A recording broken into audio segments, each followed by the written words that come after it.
Welcome to helpyourmath.com. We have this rational function here, which denominator is a variable, right? Contains variable. We have x minus 4 on the first term, x squared minus 16 as a variable on the second term, which could be factored. Right? This is the difference of squares. And on the third term, we have x plus 4 as the denominator. So what we could try to do first is factor x squared minus 16, which the one we didn't touch, so we just copy down. X squared minus 16, which 16 is basically the square of 4, right? So we have the sum and the difference of x plus 4, x minus 4, in other words.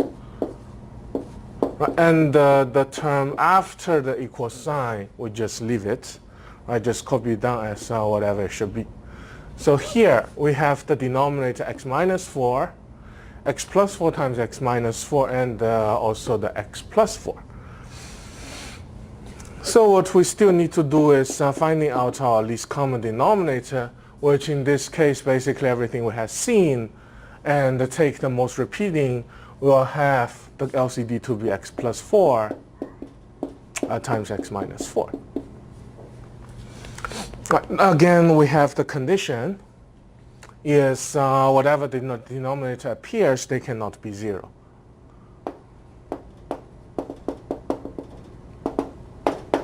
So here x plus 4 cannot be 0, and the number make x minus 4 equals 0 can also not valid, right? So here we do not, or we should not take x to be negative 4 or x to be positive 4. Right? Those two are the conditions here. So what we could do next step is to multiply the least common denominator to the whole terms, to the all 1, 2, 3 different terms of the equation. I will just multiply.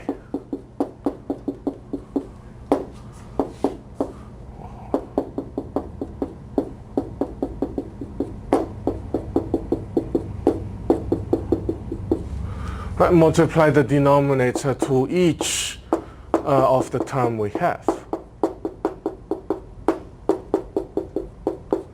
And the next step is to canceling. Right? We have the denominator x minus 4. It should be cancelled out whatever we multiply by x minus 4. We have on the second term, the denominator and whatever multiply is just matched. So we just cancel everything out. And for the third term, we have the x plus 4 on the denominator. We just cancel out the x plus 4. And try to make it look better. Right? We'll have 2 times x plus 4 minus x equals 6 times of x minus 4. Right, the next thing is, well, we see everything is first order. Then the next thing is just multiply out, simplify. If possible, then just basically isolating the x. I have 2 times x plus 4 is 2x plus 8. Minus x we didn't touch, copy down. And also on the right side we have 6 times of x minus 4. So 6 times x and 6 times negative 4. So on the left side, we see again we have 2x minus x. So we could combine them together. 2x minus x, we get x only. The rest, we just copy them down. So on that step, we have only x and another number on the left side. We have one variable, one number on the other side of the equal sign. So what we need to do is we make x on one side and the number to the other side. So what we prefer here is to keep the bigger coefficient of x on whichever side to be. Right, so I see positive 1, I see positive 6 in front of our x. So we need to take out the smaller one. Right, so I know our variable here, right, should stay on the right side to become 5x. Then after that, we see, well, our number should be on the left side. So we move that again to add 24 to make the number goes to the left. So after that step, we combine 8 plus 24, we get 32 equal 5x.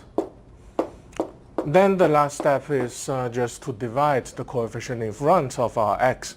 We're going to have a x only, which in this case x will be equal 32 over 5. Right? And don't forget to check the condition. We have condition saying x shouldn't get the value of -4 or 4.